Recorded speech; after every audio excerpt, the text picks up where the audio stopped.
Itulah kisah Prabu Boko yang akhirnya tewas di tangan Pancanaka. Waduh, yang ternyata adalah Bima yang kita kenal selama ini ya. Nah, ini kebetulan telah hadir bersama kita, dua orang narasumber kita. Telah hadir Bapak Indria Samigo, pengamat ekonomi dan sosial dari SIDES. Dan juga, terima kasih Pak. Dan juga hadir bersama kita kesempatan sekarang ini Mas Abdul Qadir Karding, Ketua Komisi 8 DPR RI. Terima kasih sudah hadir. Assalamualaikum, selamat malam. Waalaikumsalam warahmatullahi wabarakatuh. Lah, sebelum saya menuju ke para narasumber, saya akan kembali ke Kidalang dulu. Kidalang, ini kenapa tiba-tiba membawa kisah Prabu Boko yang mengerikan ini? Bahkan lebih serem dari Sumanto. Sebetulnya itu lebih serem daripada dana aspirasi. Ya. Oh, wah, apa hubungannya dengan dana aspirasi ini? Kanibalisme dan dana aspirasi, Piagi?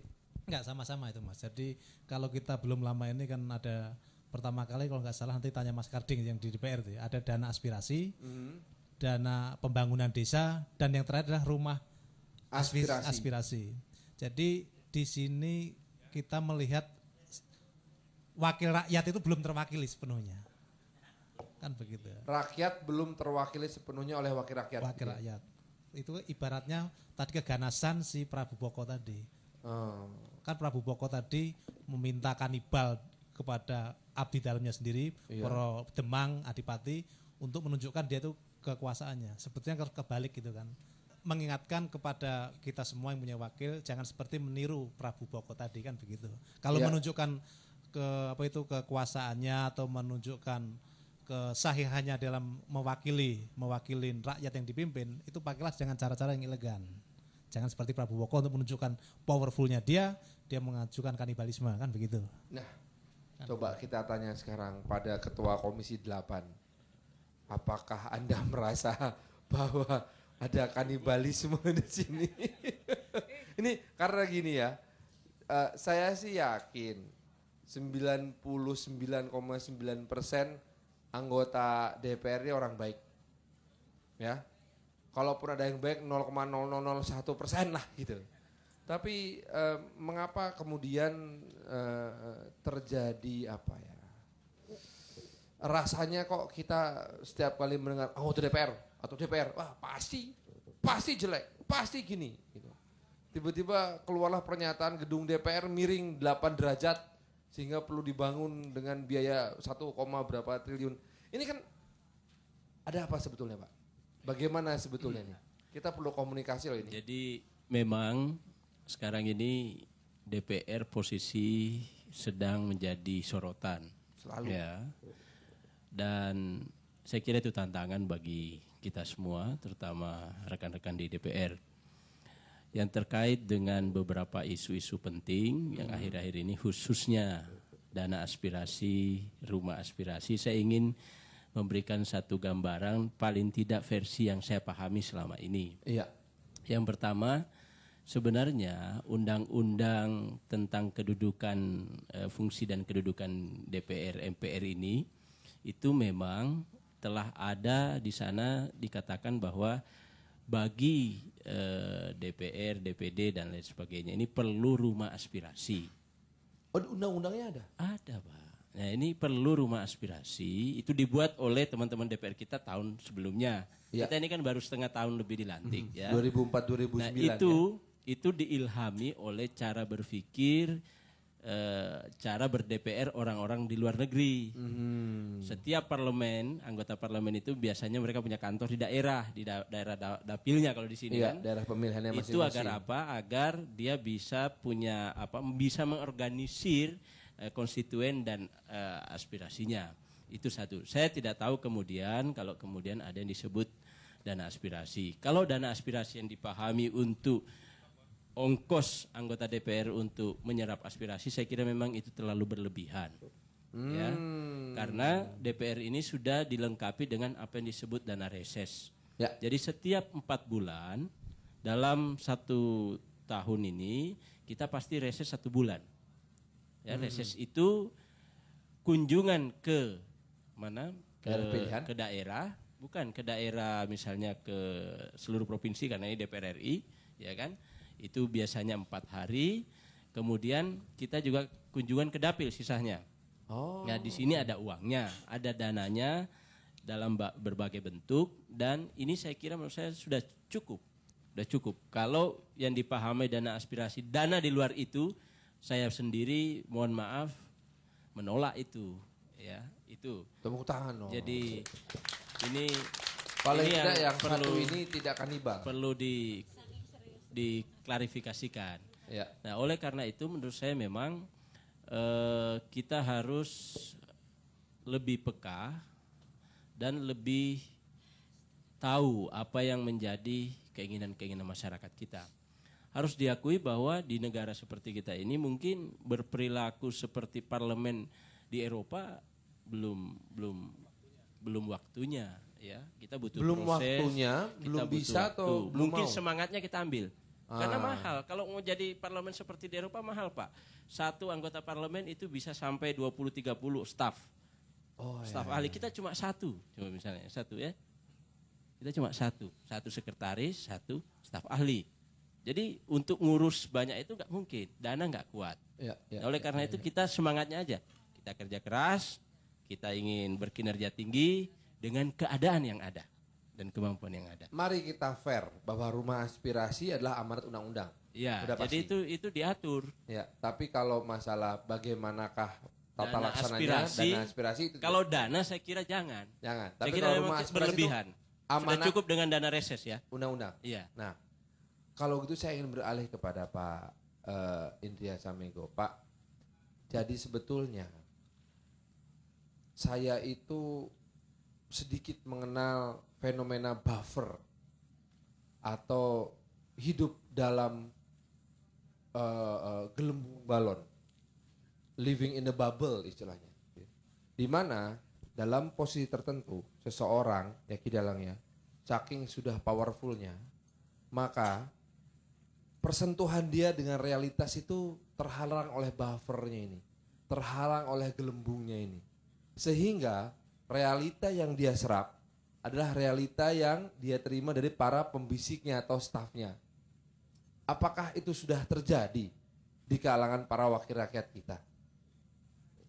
Iya, seperti yang tadi disinggung bahwa sebetulnya staf anggota dewan yang resmi kan hanya satu. Ya. Satunya adalah sekretaris yang membantu memanage agenda seorang anggota dewan. Jadi tidak banyak yang memberikan info pada anggota dewan, apalagi bisik-bisik itu. Tetapi yang pasti adalah bahwa ada semacam anggapan bahwa masuk ke DPR itu bukan sekedar panggilan sejarah. Ya, kalau Mas Karding mungkin bagian dari yang oleh Idrus Marham disebut sebagai minoritas di dewan. Panggilan menjadi anggota dewan itu. Karena ingin merealisasikan cita-cita membantu kesejahteraan rakyat. Hanya lewat DPR, karena di sini yang berhak membuat undang-undang kan pemerintah dan DPR. Jadi betapapun kuatnya Hizbut Tahrir misalnya, Ya.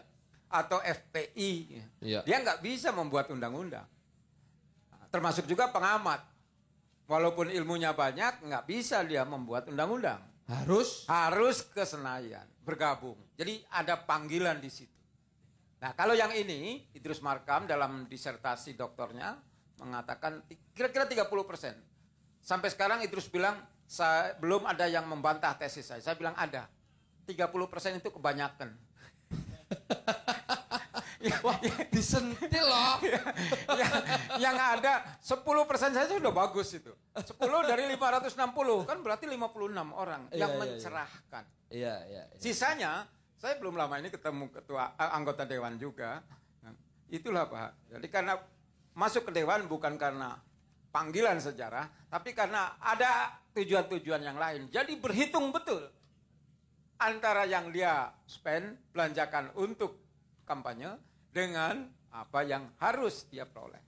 Dan di DPR itu sangat mungkin sekarang karena posisi DPR yang semakin kuat dalam pengawasan dan budgeting. Jadi eksekutif tuh takut. Ya, apapun yang diharapkan oleh DPR pasti terwujud. Nah, sebetulnya dibandingkan dengan elemen lain di dalam pemerintahan, DPR itu sudah jauh lebih tinggi gajinya dibandingkan misalnya seorang menteri sekalipun. Betul ya? Lebih tinggi. Apalagi dengan pegawai negeri biasa gitu. Iya. Ya.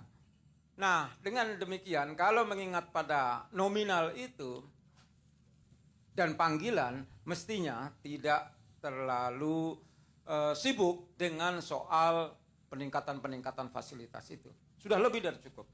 Tetapi yang saya harapkan adalah bahwa rumah aspirasi adalah satu tempat, ya, jangan membayangkan rumah terus dibangun gitu. Tapi rumah aspirasi adalah tempat di mana konstituen bisa mengadukan persoalan-persoalan keseharian kepada wakil rakyat.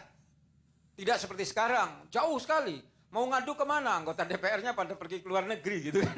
Jadi nggak ngadu. Nah, dengan adanya rumah aspirasi, di sana ada staf yang menampung itu. Tetapi tidak harus membangun rumah. Wong anggota DPR itu kan mewakili daerah pemilihan. Jadi Mas Abdul Kadir ini orang Semarang, ya punya rumah di sana. Rumahnya itulah yang harus jadi tempat untuk pertemuan rakyat. Atau kan anggota partai, mungkin kantor partainya ya. Iya, Jadi, ya itu. Saya kira setiap anggota dewan itu mewakili daerah pemilihan. Jadi apa alasannya membangun rumah gitu. Jadi rumah aspirasi sebetulnya ini imajinasi tentang bagaimana mendekatkan hubungan antara konstituen dengan para wakilnya. Atau mungkin juga sekarang udah musimnya internet. Yang Mbok ya bikin blogspot, ya toh www.abdulkadir. Tapi jangan lupa Mas, di desa itu tidak semua orang bisa internet. Ya. Jangan lupa loh, negara kita ini sebagian besar desa. Dan belum terjangkau internet semua. Iya. Jadi ini juga harus dilihat. Benar, kita harus arif, wise ya. Jadi yang betul bahwa kalau rumah aspirasi itu memang penting. Secara fisik ada ya? Secara fisik, tapi tidak perlu buat kan. Kita Iya, bisa iya. sewa. Kita bisa pakai kantor partai. Iya. Kita bisa pakai rumah sendiri. Patungan sama anggota dapilnya. Ya, enggak, saya kira sendirilah, enggak apa-apa. Kuat lah kita untuk sewa setahun itu dan Masa nggak kuat ya? kuat. Itu jangan terlalu dilebih-lebihkan. Saya kira kita sangat kuat untuk melakukan itu dengan gaji yang ada, dengan fasilitas yang ada, saya kira sudah sangat cukup. Saya seneng nih anggota DPR begini, Kidala.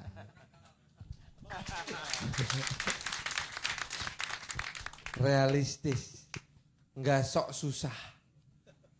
Karena paling ada juga beberapa gitu ya, yang untung dia bukan anggota DPR. Hanya mengaku sebagai pejuang rakyat, ngomong sok susah, saya berjuang setengah mati. Tangannya begini, nggak bisa rapat. Kenapa? Karena cincin berliannya penuh. Itu kan mengerikan toh. Ini belum penuh toh cincin berliannya. Belum. Baiklah. Hadirin dan juga pemirsa, setelah yang satu ini kita akan kembali lagi tentu saja masih di Sarwo Sarwi Pedalangan TVRI bersama Kidalang Rohmat Hadi Wijoyo. Kita masih membahas tentang aspirasi dari dananya sampai rumahnya. Jangan kemana-mana.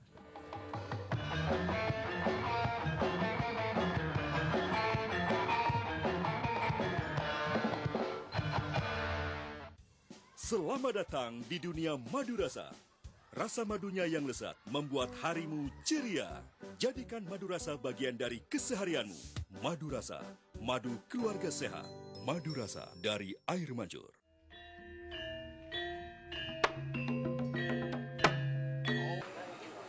Pepadi Persatuan Pedalangan Indonesia mengucapkan selamat menunaikan ibadah puasa tahun 1431 Hijriah. Mudah-mudahan puasa ini bisa jalankan dengan khidmat.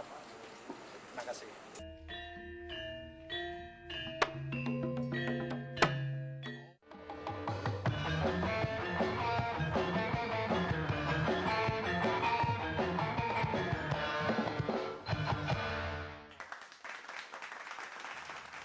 Nah, pemirsa, terima kasih masih bersama kami di Sarwo Sarwi Pedalangan TVRI. Sekarang saatnya kita akan berikan kesempatan kepada yang hadir di sini untuk memberikan pertanyaan boleh, pendapat boleh, tanggapan juga boleh. Silakan, ada? Monggo. Iya, silakan Pak. Nama saya Agus Gunawan, Pak. Pak Agus Gunawan. Saya tadi tertarik melihat Pak Kidalang yang berkaitan dengan cerita yang sepertinya bahwa pemimpin harus diservis gitu, Pak ya. Oh iya, pemimpin mesti diservis. Iya. Yang kami ingin tanyakan adalah bagaimana sih Pak agar para pemimpin itu mengurangi, Pak ya, mengurangi keinginan-keinginan yang saya lihat sebenarnya untuk kepentingan pribadi, tetapi di atas namakan untuk kepentingan rakyat. Wah. Nah, terima kasih Pak. Ya. Bagus. Terima kasih untuk pertanyaan yang sederhana, nada yang rendah, tapi selep. Monggo, langsung ya. Ya, pemimpin yang seperti itu memang tidak cukup dengan niat dan keinginannya saja. Tapi kita punya satu tugas bersama, membangun satu tatanan di mana pemimpin itu bisa melayani, bukan dilayani. Membangun satu tradisi agar kebiasaan-kebiasaan pemimpin itu melayani, itu yang terjadi.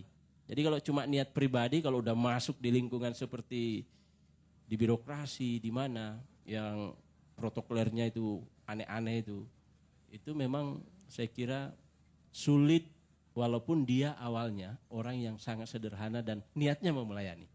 Jadi di negeri kita ini yang harus dibangun kalau menurut saya adalah sistemnya ada, terbangun, tradisinya juga harus ada. Kalau tidak ada sistem, tidak ada tradisi, tidak cukup dengan niat. Tidak cukup. Iya.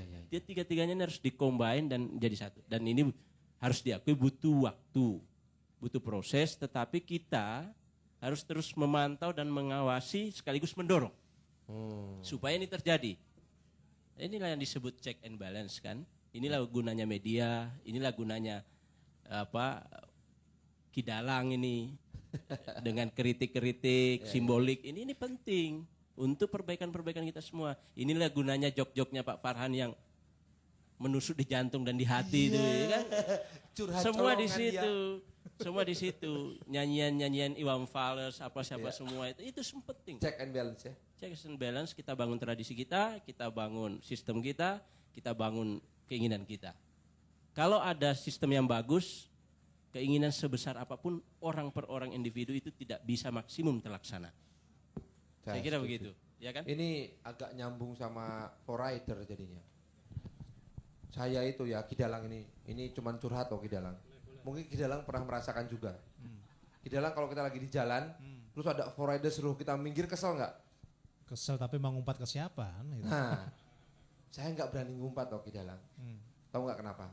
Karena saya pernah dikawal sama forrider, enak tenang. Pernah nggak dikawal forrider? Kemarin, di Malang saya Dikawal. Enak nggak? Wah, enak sekali. Ini bahaya kan? Nah, ini kan bahaya kan ini kan? Iya. Kelasnya Pak Farhan aja sudah enak sekali, apalagi yang sudah menikmati terus-menerus kan? Iya. Benar. Itulah yang namanya kita perlu check and balance tradisi dan sistem. Kalau bicara tentang pembangunan sistem nih, mungkin Pak Indria Samigo bisa mengajak kita untuk mengevaluasi bagaimana sebetulnya bentuk pembangunan sistem bagi kebangsaan ini, khususnya dalam kerangka check and balance ini. Ya, pertama saya kira memang apa yang disebut sebagai sistem yang berorientasi pada good governance, tata kelola pemerintahan yang baik, itu belum ada. Yang kita miliki adalah sistem yang masih berbau feodal. Jadi makin tinggi seorang, makin dapat fasilitas yang lebih baik. Ini kan feodal, ya. Tidak dilihat apa gunanya itu, tetapi memang dalam sistem yang feodal simbol-simbol itu penting dan itu mahal. Nah, masalahnya kadang-kadang ada power syndrome yang mengakibatkan orang berusaha bukan hanya mempertahankan status simbol seperti itu ketika aktif, tapi juga nanti. Nah, itu yang disebut sebagai akumulasi penghasilan segala macam. Sehingga ketika duduk dalam posisi seolah-olah punya target.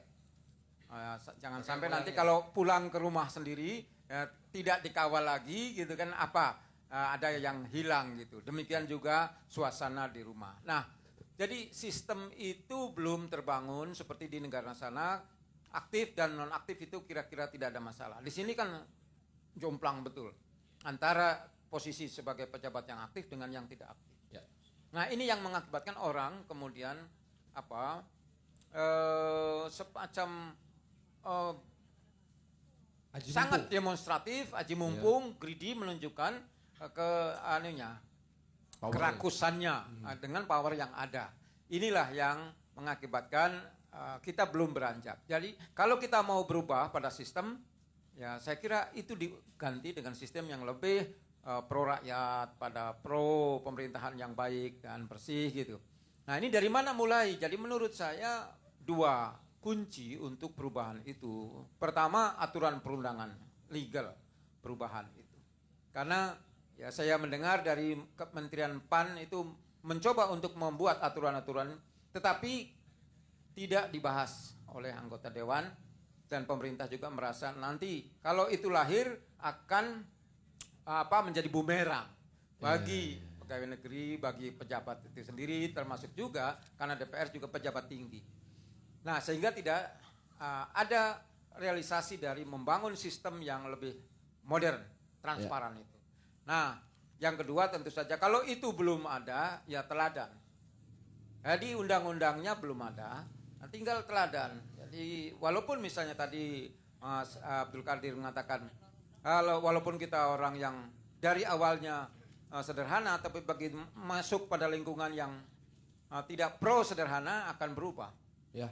Tapi bisa saja, ya tergantung. Saya kira kalau rakyat, menurut saya masih banyak yang harus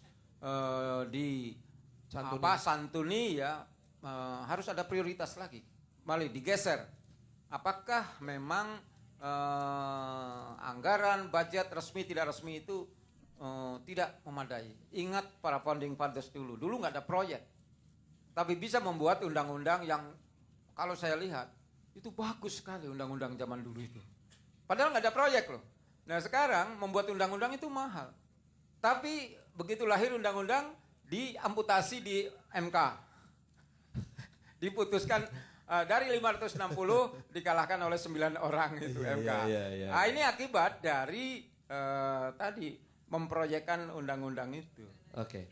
Baiklah, kalau begitu mungkin saya ingin beralih ke Kidalang. Kidalang, kalau di akhir kisah tadi Prabu Boko akhirnya terbunuh di ujung Ponconoko, ya, kuku Pancanaka milik Bima. Biar. Kalau sekarang apa? Itu kan simbol. Ya, itu kearifan lokal. Kalau dalam kenyataannya seperti apa? Apakah kita harus meniru apa yang dilakukan oleh Gus Dur almarhum dulu dengan melakukan desakralisasi istana atau apa? Belum menjawab pertanyaan Mas Farhan tadi, aku tersentuh juga dengan, saya baru tahu bahwa staf di DPR tadi 23 itu ya.